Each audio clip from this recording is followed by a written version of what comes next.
আসসালামু আলাইকুম। কেমন আছেন সবাই? আশা করি সবাই ভালো আছেন। আজকে আমি আপনাদেরকে দেখাবো বকফুল দিয়ে দারুণ একটি লোভনীয় রেসিপি। তো চলুন আজকের এই রেসিপিটি শুরু করা যাক। আর হ্যাঁ, ভিডিওটি শুরু থেকে শেষ পর্যন্ত দেখার জন্য সবাইকে অনুরোধ করা হয়েছে। সেজন্য আমি এখানে প্রথমে বকফুল নিয়েছি। বকফুলের ভিতর থেকে বকফুলের শীষগুলো আলাদা করে নিয়েছি এবং ভালো করে বকফুলগুলোকে ধুয়ে পানি ঝরিয়ে নিলাম। এইদিকে নিয়েছি চালের গুঁড়া আর দিয়ে দিলাম লবণ। এখন দিয়ে দিচ্ছি হলুদের গুঁড়া আর দিয়ে দিব মরিচের গুঁড়া, সঙ্গে দিয়ে দিব কালো জিরা।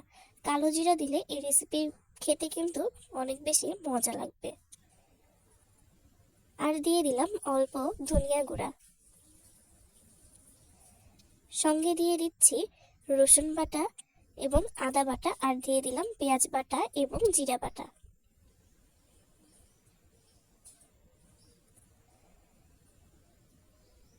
এই পর্যায়ে এখানে দিয়ে দিচ্ছি গরম তেল।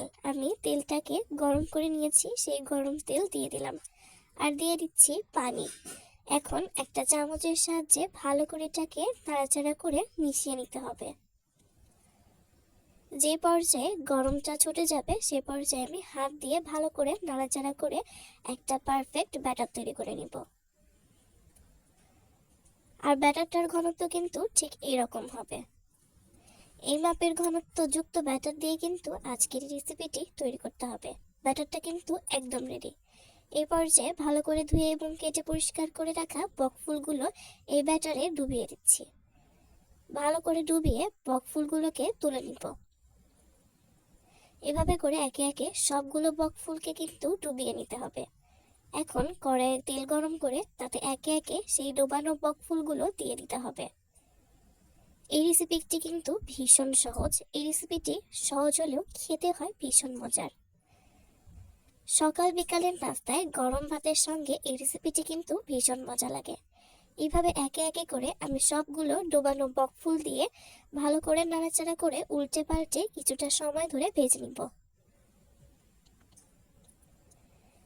এভাবে করে ভালো করে নাড়াচাড়া করে ভেজে নিয়ে বকফুলগুলোকে কিন্তু তুলে নিতে হবে।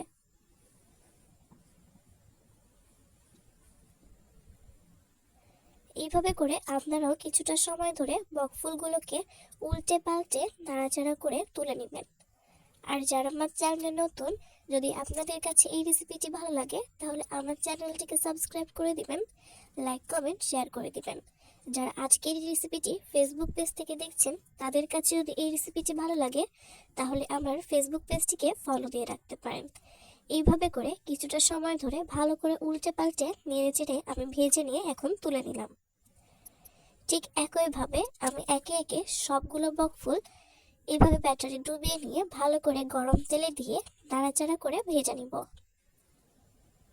যারা রান্নার ক্ষেত্রে একেবারেই নতুন বা কোনো একটা নতুন রান্না করতে চাচ্ছেন, এই রেসিপিটি দেখে কিন্তু আপনারা খুব সহজেই এই দারুণ স্বাদের বকফুলের পাকোড়া বা বকফুলের বড়া তৈরি করতে পারবেন। খেতে কিন্তু ভীষণ মজা লাগবে এবং যে কেউ খেলেই প্রশংসা করবে। এইভাবে করে একে একে আমি সবগুলো বকফুল ব্যাটারে ডুবিয়ে নিয়ে গরম তেলে দিয়ে দিব। এই রেসিপিটি কিন্তু ছোট থেকে বড় সবাই খেতে অনেক বেশি পছন্দ করবে।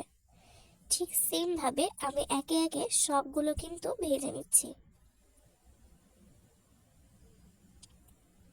আর যারা আজকের এই রেসিপিটি দেখে ট্রাই করবেন, অবশ্যই আপনারা কমেন্ট করে জানাবেন আপনাদের রেসিপিটি কেমন হয়েছিল।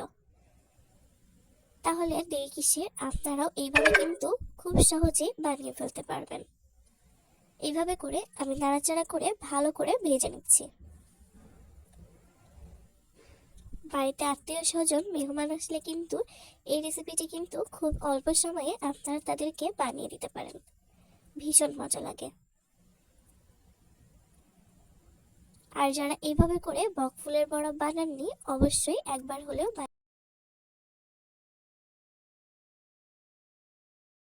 এই রেসিপিটি কিন্তু আপনারা চাইলে বেসন দিয়ে তৈরি করতে পারেন। তবে চালের গুঁড়া দিয়ে এই রেসিপিটি তৈরি করলে এই রেসিপিটি খেতে অনেক বেশি মুচমুচে হয় আর খেতেও ভীষণ ভালো লাগে। আমি আপনাদেরকে সাজেস্ট করব যে আপনারা চালের গুঁড়া দিয়ে ঠিক এই প্রসেসে এই রেসিপিটি তৈরি করতে পারবেন। তো এইভাবে করে আমি একে একে সবগুলো দিয়ে ভালো করে ভেজে নিচ্ছি। যারা এই রেসিপিটি এখনো ট্রাই করেননি অবশ্যই একবার হলেও ট্রাই করবেন। এই রেসিপিটি খেতে ভীষণ মজা লাগবে। আশা করব আপনাদের কাছে আজকের রেসিপিটি ভালো লেগেছে। আর যারা ভিডিওটি শুরু থেকে শেষ পর্যন্ত দেখেছেন তাদেরকে জানাচ্ছি অসংখ্য ধন্যবাদ এবং অসংখ্য ভালোবাসা। নতুন কোনো ভিডিওতে আপনাদের সামনে নতুন কোনো রেসিপি নিয়ে খুব শীঘ্রই হাজির হয়ে যাব। আপনাদের কাছে রেসিপিটি কেমন লেগেছে অবশ্যই কমেন্ট করে জানাবেন। সবাই ভালো থাকবেন, সুস্থ থাকবেন। সবার সুস্থতা কামনা করে বিদায় জানাচ্ছি। আজকের মতো এই পর্যন্তই। আল্লাহ হাফেজ।